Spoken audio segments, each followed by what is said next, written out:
لفظ حج کا لغوی معنی ہے قصد، قصد کرنا، ارادہ کرنا، یہ حج کا لغوی معنی۔ حج کا شرعی معنی ذی الحج کے پہلے عشرے میں 8 ذی الحج سے لے کر دوسرے عشرے کے 3 دن سمیت 13 ذی الحج تک یہ 5 دن لباس احرام میں ان مقررہ دنوں اور راتوں میں حج کے ارکان و مناسک نبی کریم صلی اللہ علیہ وسلم کی تعلیم و سنت کے مطابق ادا کرنا شرعی حج کہلاتا ہے۔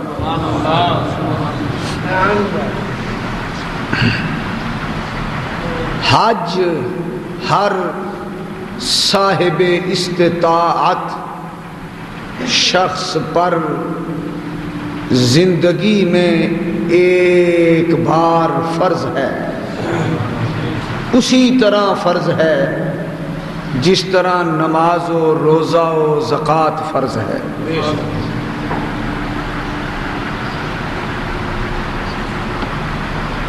حضور علیہ الصلاۃ والسلام نے ارشاد فرمایا، جس پر حج فرض ہوا یعنی جو صاحب استطاعت ہوا، للہ علی الناس حج البیت من استطاع الیہ سبیلا، ارشاد خداوندی ہے جس کو حج کی استطاعت مل جائے، حج کی طاقت مل جائے، وہ کیا ہے؟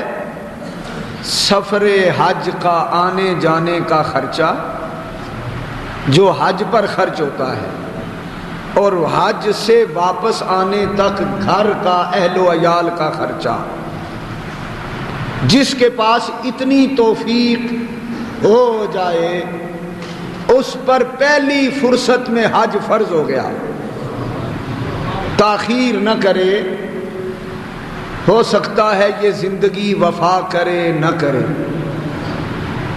اور تارک حج اور گناہگار ہو کے مر جائے۔ حضور صلی اللہ علیہ وسلم نے فرمایا، جس کو حج کی طاقت اور استطاعت ملی اور اس نے حج نہ کیا اور بغیر حج کیے مر گیا، مجھے اس کی کوئی پرواہ نہیں، مجھے اس کی کوئی پرواہ نہیں، خواہ یہودی ہو کے مرے یا نصرانی ہو کے مرے، معاذ اللہ، استغفر اللہ۔ حضور علیہ الصلاۃ والسلام نے ایسے شخص سے بیزاری کا اعلان کر دیا کہ جس کو حج کی توفیق مالی استطاعت ملے اور پھر سستی اور غفلت کر کے اگلے سال پہ ٹالتا رہے اور پھر اسی طرح موت آ جائے، تو فرمایا مجھے ایسے مسلمان کی نہ ضرورت ہے نہ پرواہ ہے، مرے جہاں چاہے مرے، کافر مرے، یہودی عیسائی ہو کے مرے، مجھے کیا پرواہ۔ اس کا مطلب یہ ہے کہ حج فرض ہونے والا اگر حج نہ کرے تو اس کے خاتمے کا خطرہ ہے، ہو سکتا ہے وہ ایمان پر نہ مرے۔ اللہ تعالیٰ سے پناہ مانگنی چاہیے اور دعا کرنی چاہیے کہ خاتمہ ایمان پر ہو، آمین۔ اور ایمان پر خاتمہ ہونے کی ایک ضمانت یہ بھی ہے کہ انسان پہلی فرصت میں حج کرے، جس پر حج فرض ہو گیا ہے، اور جس پر فرض نہیں ہوا اس کو اللہ تعالیٰ معاف کر دے گا، اس سے مواخذہ نہیں ہوگا۔ حضرات محترم، میں آپ کے سامنے فلسفہ حج پر، حج کی حقیقت کیا ہے، حج کسے کہتے ہیں، دین کے اندر حج کا مقام کیا ہے، اس موضوع پر چند باتیں پیش خدمت کر رہا ہوں۔ آپ سے پوری توجہ سے سننے کی توقع رکھتا ہوں۔ ارشاد باری تعالی کے مطابق حج فرض ہے۔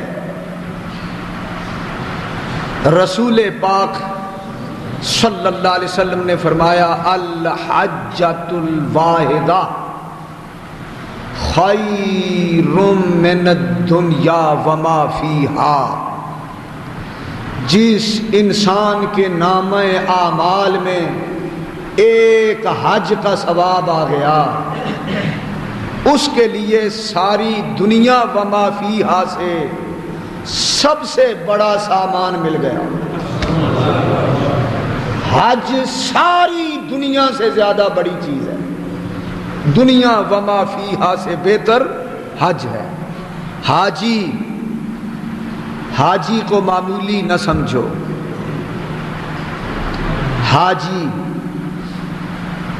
حاجی کے پاس حج کا سرمایہ اتنا بڑا سرمایہ ہے کہ جو بادشاہوں کے پاس بھی نہیں، تخت و تاج والوں کے پاس بھی اتنا بڑا سرمایہ نہیں۔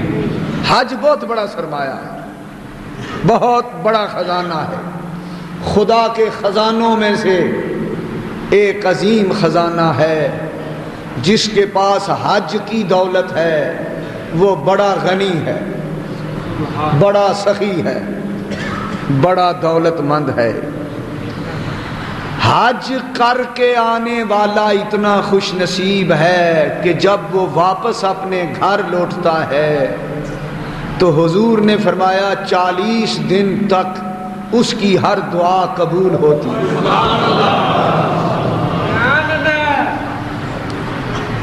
جب حاجی لوگ حج کے لیے جاتے تو حضور صلی اللہ علیہ وسلم مدینہ منورہ سے حج اور عمرے کے لیے انہیں الوداع کہتے تو خدا کے رسول فرماتے حاجی صاحب اپنی دعاؤں میں ہمیں بھی یاد رکھنا۔